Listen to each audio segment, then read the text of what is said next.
Have you ever wanted to build something as big as this? Or something as impressive as this? I get a lot of questions asking me, how do you improve your building?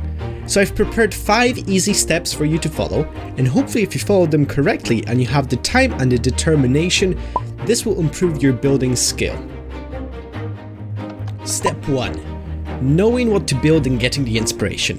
For most people, this is the hardest part, getting started. I think we've all been there sitting and wondering about doing something great, not knowing exactly what to build. Personally, I find it really helpful if I just start typing things into Google Images such as medieval, Nordic, sci-fi, and simply looking through the images to see which one is most interesting to me. When you see an impressive image, bear in mind you don't have to build the entire image. You can simply pick a section of the image or just a single structure for you to make in Minecraft. If Google Images isn't your thing, just start placing blocks down and just go with the flow. I know many professional builders that do just that, and I do that myself very often. Step 2. The color palette. The color palette is the foundation of any good build. The blocks need to match each other and shouldn't contrast too much. Here you see what I class as a good color palette. You have 2 base blocks and 1 contrasting one, which could be used for detailing, which would make it pop that much extra. And what I mean by this is that you have the 2 base blocks. In this case, you have the stone brick and then you have cobblestone, and the contrasting block is the clay. Clay could be used for detailing and just to make things stand out a little bit more. Here you have an example of a bad color palette. Basically all the blocks are really bright and contrasting, and are basically useless when it comes to building.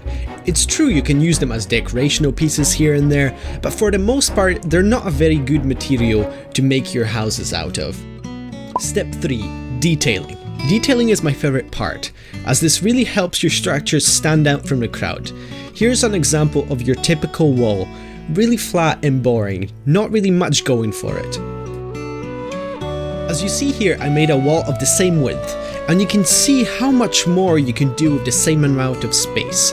With the same color palette that we used before and using the contrasting block as detail, you can see how much depth that adds.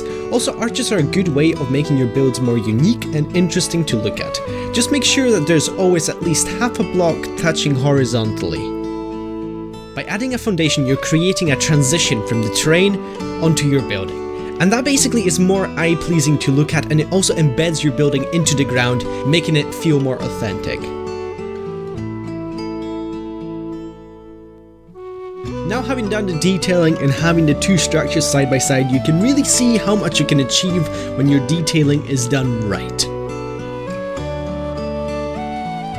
Step 4. Blending the structure with the terrain.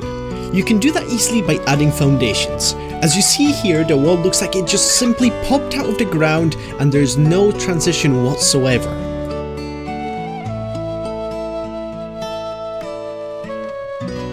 Now here's an example of a transition done right. As you see here, the foundation and the terrain really blend together, making the structure stand out a little bit more and making it feel a little bit more authentic. So as I pan around, you can really see what this effect could create on a bigger scale, as this village looks truly amazing.